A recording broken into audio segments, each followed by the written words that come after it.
Hello and welcome to the Ideal Nutrition Podcast. My name is Aidan Muir and I'm here with my co-host Leah Higl, and this is episode 111 where we will be doing another Q&A episode. So we have chucked up just on our Instagram stories a few days ago some questions asking for questions and seeing what people have wanted to put through, and we've just got a list of them that we'll go through today. Sweet. So the first question we have today is, as long as calories remain the same, is it okay to eat the majority of those calories during the day and then have a small dinner? The short answer is yes. Yes. My immediate answer is yes. But there's a few things I still prioritize. I still focus on prioritizing consuming a sufficient amount of protein, fiber, micronutrients, probably still spreading your protein intake out across the day. So even if it's a smaller dinner, I'd still prioritize some protein there. One of the reasons why I'm talking about protein, fiber, and micronutrients is often dinner meals are going to be relatively high in those things. Often they're going to be relatively nutrient rich. And what I often see is people will have, and they say a large lunch, for example, that might not be the most nutrient rich lunch as well. Sure. And then wanting to skip dinner as well. So I'd be like, it's fine to have more of your calories early in the day, but still be prioritizing all of these things still. Still prioritize those things. But it's also adding context to that question is is it okay? Well, it's okay to eat your food however you like. It depends on your goals and what you're doing a lot, obviously. Second question is, will muscle protein synthesis still activate from only 4 grams of leucine without protein and vice versa? For example, 25 grams of protein, but only 1 gram of leucine. So it 100% will activate regardless. If you have any form of protein, it's going to activate or it's going to increase it from the baseline. So will it activate if you just chuck in leucine without protein? Yes, but not to an optimal degree. Vice versa, if you have 25 grams protein but only 1 gram leucine, once again, yes, it will. Going a bit deeper than that, because obviously a lot of people will be like, can you maximize it without that? There was a 2021 systematic review that was looking at the whole concept of the leucine hypothesis. So basically that hypothesis is the concept that we need 2 to 3 grams of leucine to maximize muscle protein synthesis in a single sitting. It's based on some research just looking at that seems to be the threshold. But this most recent systematic review looking at came to a bit of a vague conclusion of being basically it matters, but it isn't the be all and end all. If you want to absolutely maximize things, it kind of matters. It clearly matters more in isolated protein supplements than it does when you're having a whole mixed meal or multiple protein rich options or other foods in that meal as well. Yeah, I think the summary of that is realistically, if you're looking to optimize things, it's the combination of both adequate protein and adequate leucine within a meal, rather than having just one or the other. Yeah, and we've kind of had this conversation about plant-based diets and leucine's harder to get on a plant-based diet, but something that is interesting, or it's not 100% on this topic, but I think we can learn a little bit from it, is that we do have all of this research showing that once you're above about the 1.6 grams per kilogram body weight protein mark on a plant-based diet, people are getting pretty much exactly the same muscle gain as they are on an omnivorous diet. And I would suspect that even above those protein intakes, there's a lot of situations where people are under that 2 to 3 gram leucine mark in individual meals. So it kind of tells you this can't be the biggest deal, even though it probably matters a little bit. Yeah, total protein intake matters more. So the third question, which is obviously this is a good one for you, is how much soy is too much soy? Yeah, so I've spent a long time thinking about this. I put out a lot of content on this because I've always wanted to have kind of a nuanced answer to it rather than just the general, I'm a plant-based dietitian, you can never have too much soy, soy is great. I still kind of feel like that. I think soy in moderate to high, even high amounts is still absolutely fine. There are some circumstances in which I think you could look at moderating soy intake just to be safe. And the main case basis that is for is fertility. So there is a little bit of research, and by research I mean a handful of case studies, so not the be all and end all of research, but a handful of case studies that has shown that really high intakes of soy has led to amenorrhea, so loss of period or dysmenorrhea. So there was issues with fertility, and then when that soy intake was lowered, these women were able to have a regular period and then fall pregnant. So I think it's worth being aware that there's probably a top end where it matters potentially for some people in fertility. And I would put that at, say, limiting soy intake to around 4 to 5 serves per day, which is still a lot of soy. Like, to get too much soy, you're really going to have to displace a lot of other foods in your diet, which I wouldn't recommend anyway. Yeah, cool. So yeah, heaps of content around that one. Yeah, I could talk for an hour about that, but that's kind of like, yeah, that's the one case that I would go, yeah, maybe a little question here. There are a few other cases, but I don't think you're really going to get to that soy intake if you're just eating normally anyway. Yeah. The next one is thoughts on Veta protein pasta. It's good. I like it. I eat it all the time. But it's definitely not a magical product. We do know that it's 25% higher in protein and therefore 25% lower in carbs. So if you're looking for a higher protein grain product, it's awesome. Yeah. Same thing, yeah. I can't get too high or too low on it. It's like, it is what it is. It's 25% higher, 25% lower carb. It's not high protein, it is higher protein. It's not low carb, it is lower carb. It has its place, and there's certain situations where I like it. Yeah, it's not something I would use as like your main source of protein, particularly because we know wheat protein isn't exactly doesn't have the best amino acid profile for muscle protein synthesis anyway, but it's a good product. So next question is, should I use magnesium glycinate post-workout if I'm already using ZMA at night? So a few thoughts here. One is that I wouldn't double up on magnesium. I would just take the amount that you want to be taking. There's quite a few reasons I've got for that. Like, one is that like usually magnesium supplements probably looking at like 300 milligrams of magnesium in one of those. The recommended daily intake of magnesium is around 420 for men, a little bit lower for women. So like the supplemental dosage is already quite high in comparison to that. There can be some downsides of going too high. One of them, depending on the type that is used, not glycinate, but if you're using another type, if you're using, say, magnesium citrate, is like it could have a laxative effect as well. So it's like you don't really want to be doubling up on that and having a high intake as well. So it's like I would just use the dosage that you want. Instead of using ZMA and magnesium glycinate, I would just use zinc by itself if you wanted to use that in the dosage you want to use that, and magnesium by itself in the dosage you want to do that at. With the post-workout thing, do you ever recommend magnesium or zinc or anything specifically post-workout? Not specifically post-workout. I'm assuming it's maybe in relation to DOMS and recovery that some people might take it, but I don't recommend it in that regard. Yeah, so same kind of thoughts there. Beyond that, the other thought I have is maybe people want to take it because it like puts you in that kind of relaxed type of state, that kind of rest and digest. But it's like, I don't think that actually matters that much. I do see the logic, but if that mattered, I think people who have heaps of caffeine all the time would really struggle with muscle gain because they're always in that fight or flight kind of mode. And when we look at body composition outcomes with caffeine, we don't see people struggling with muscle gain unless it's affecting their sleep, etc., etc. So like, I don't think the whole like switching into rest and digest instantly after a workout really matters that much. Yeah, probably not moving the needle. So next question, if I work with Ideal Nutrition, will you help me determine which dietitian is best suited? So shameless plug here, but somebody did ask this question, so I'm going to answer it.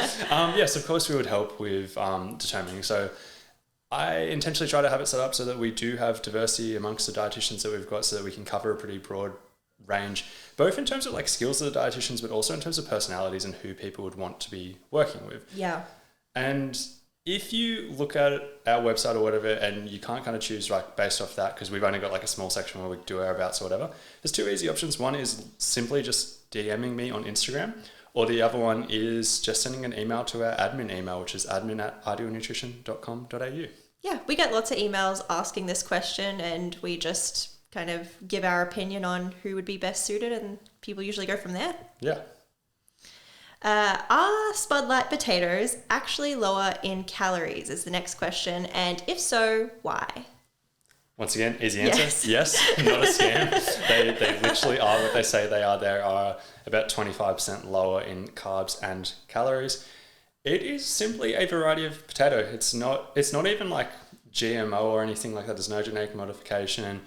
It is, according to what they say, it's just like due to a natural form of cross-pollination. Yeah. And something that they even advertise a little bit on their website is that the growing period is 20 to 30% shorter than most varieties of potatoes, which also kind of plays a role into being why it is lower carb. It's almost like because they're growing for a shorter period of time, they're consuming less food, so to speak, as they're growing, and that's part of why they're lower carb. Makes me wonder why they're more expensive then, if they grow so much quicker. But yeah, I also think just supply and demand. Of course, there would be so much, but like 20 to 30% is quite a quicker growing time. But yeah, I think in terms of like, if you're in a calorie deficit and you want to go for volume eating, I often recommend things like Spud Light potatoes. Yeah. I love this next question because it's pretty nuanced. I play team sports and train 4 to 5 times per week. I try to take performance nutrition seriously and prioritize staying fueled. We love that. But I'm at 30% body fat and a higher body weight than ideal for my sport. What should I do to drop body fat without hurting performance? Yeah, it can definitely be a tricky balance if you're wanting to fuel the best you can, but also wanting to reduce your body weight, because reducing your body weight means you actively have to underfuel to a certain extent, be in a calorie deficit. So there are a few recommendations we can kind of give generally. The first one is to figure out what time of year makes the most sense to be in a deficit. Usually this is going to be like your off season. This is where you don't really need all of that fuel. You don't have as much recovery to do. So being in a calorie deficit isn't going to likely affect you as much. Second tip would be just generally not going too aggressive with the deficit as well. So whether you're in season, off season, just generally not being too aggressive with that, doing it more of like a slow and steady over time thing, maybe where you take breaks in between, is going to be better than doing a quote unquote 12-week challenge where you try to lose as much as you can, for example. Do you have anything to add to that? Yeah, I agree with all that. I like the slow and steady. One thing that like I'm pretty big on like watching pro athletes and seeing like why are they good, etc.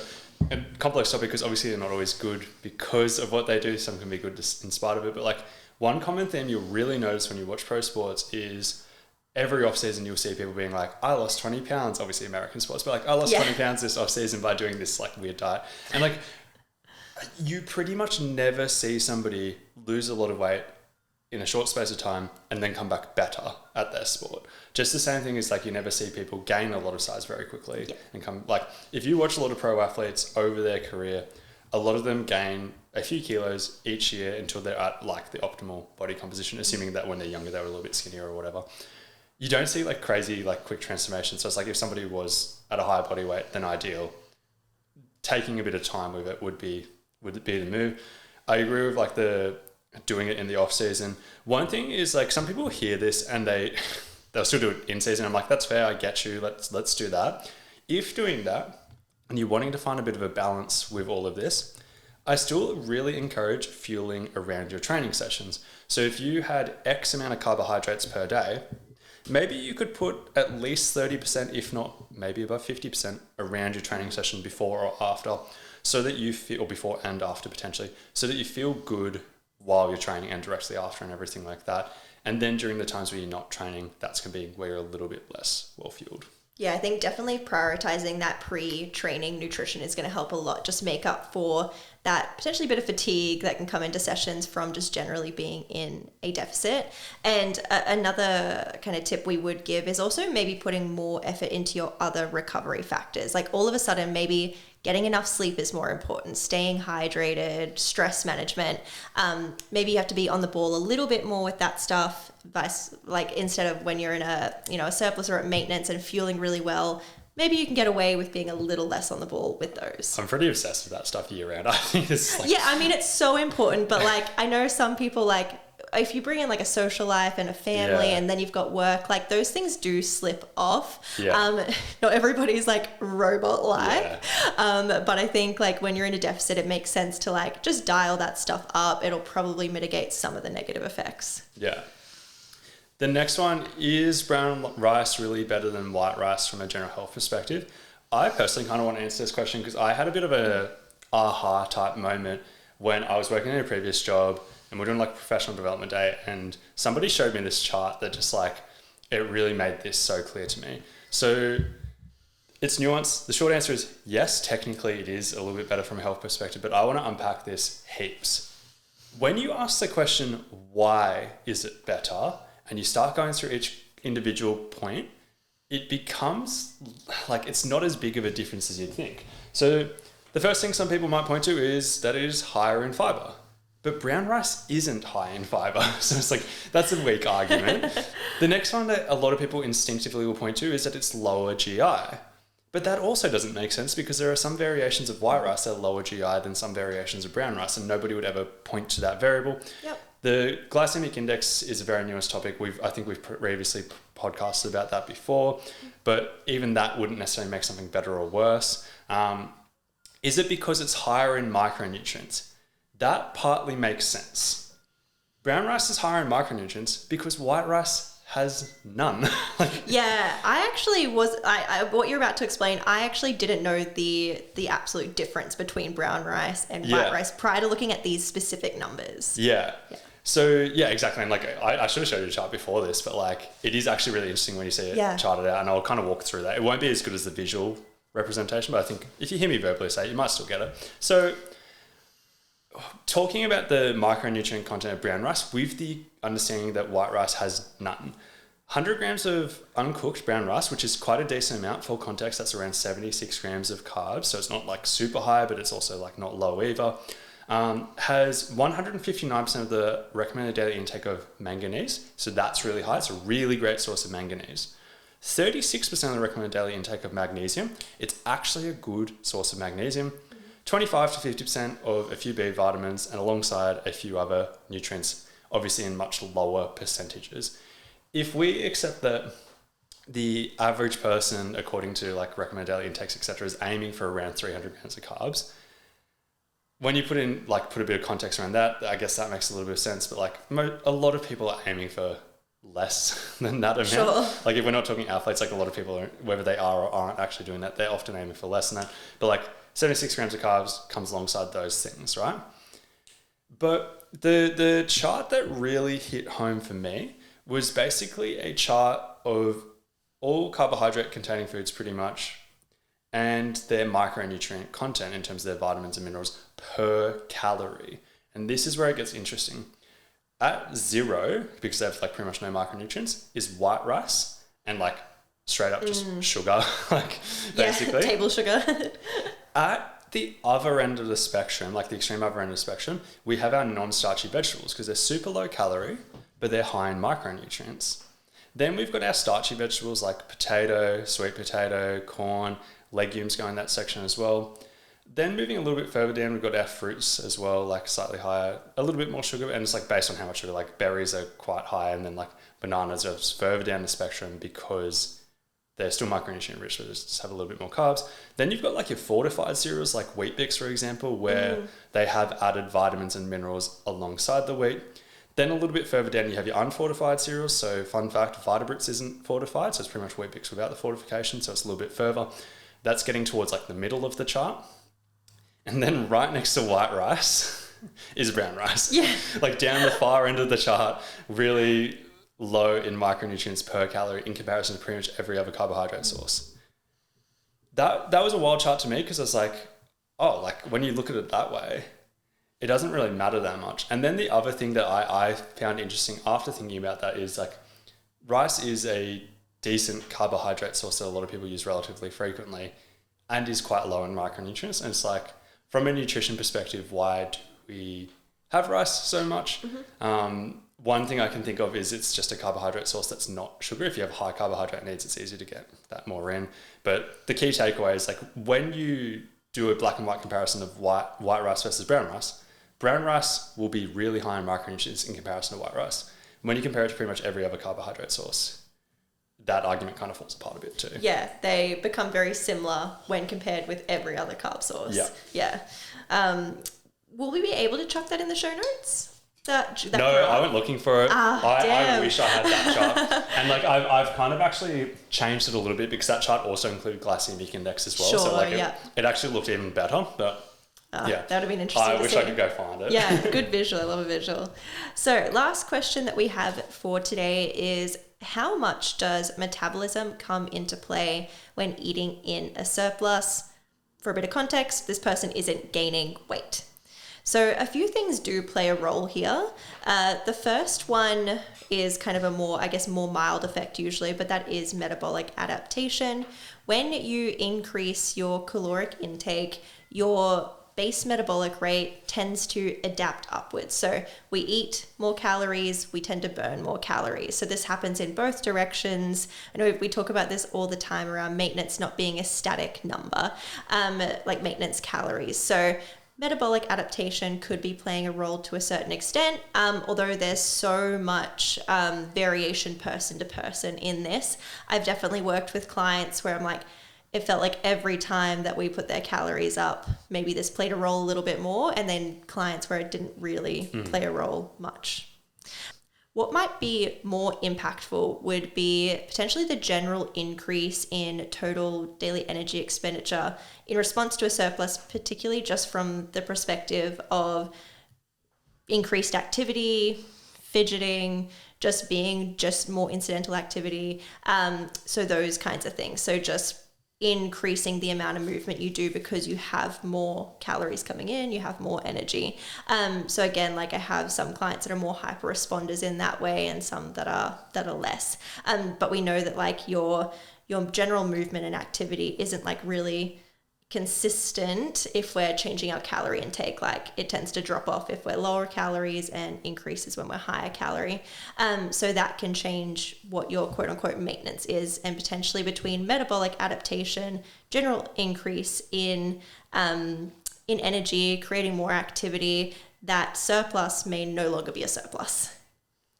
And a final one is a decrease in appetite in response to the calorie surplus, resulting in an inconsistent surplus. I think that increase in total daily energy expenditure you just talked about, I think that is a large variable. And I think this is another large variable too, being like they can both be factors. This is what you would commonly see when you meet somebody who says that they can eat whatever and they struggle to gain weight. One of the things we often know is that like people aren't necessarily good at reporting what they do, but outside of that, a common scenario, and I'm trying to be cautious with my wording because it's like, this won't cover everybody in that scenario, but like a common scenario is like people eating heaps. Like as an example, they'll go to Macca's, they'll order heaps, but then they won't snack the next day or whatever. Yeah. Or like some people like literally miss meals and stuff like that. And they have like these occasions that are like quite large, or they have these days that are quite large, but then their total calorie intake on average is nowhere near what their average is on certain days. And it can look like it doesn't matter what they eat, etc. But their total calorie intake, when it is averaged out over a long period of time, comes out roughly what you would expect it to be given size, activity, and everything like that. And this is something that happens often without us even realizing. It goes the other way too when people eat in a calorie deficit. They have like 3 good days and then suddenly they're really hungry for some reason and they unintentionally eat more. Just the same as if somebody unintentionally overeats for a few days, it's like the appetite just reduces, and once again they're just kind of eating based on feel, however much they want, etc. Yeah. But their consumption will drop off a little bit. Yeah, and I guess despite why you might be in a quote unquote surplus but not seeing any weight gain, it doesn't really matter, I guess, why you've gotten to that point. The point is just that to fix it, you just need to eat more. Yeah. So whether it's because of an increase in total daily energy expenditure from an increase in metabolic rate and an increase in activity, or whether it is this kind of inconsistent surplus, on a kind of general day-to-day basis, you just need to eat more to be in a surplus. Like again, if you ate X calories per day consistently and you weren't gaining weight, and then you added 500 to that, you probably would gain weight. But if you didn't, you'd add another 500, and then you'd eventually get to a point where it's guaranteed to be going up. You just keep adding until you start gaining. Yeah, 100%. This has been episode 111. I put up a thing on Instagram the other day asking people for reviews. Sounds like heaps of people left reviews. I'm incredibly grateful for that. And thank you to everybody who has left a review, because it actually does help the podcast a lot. So we really appreciate that.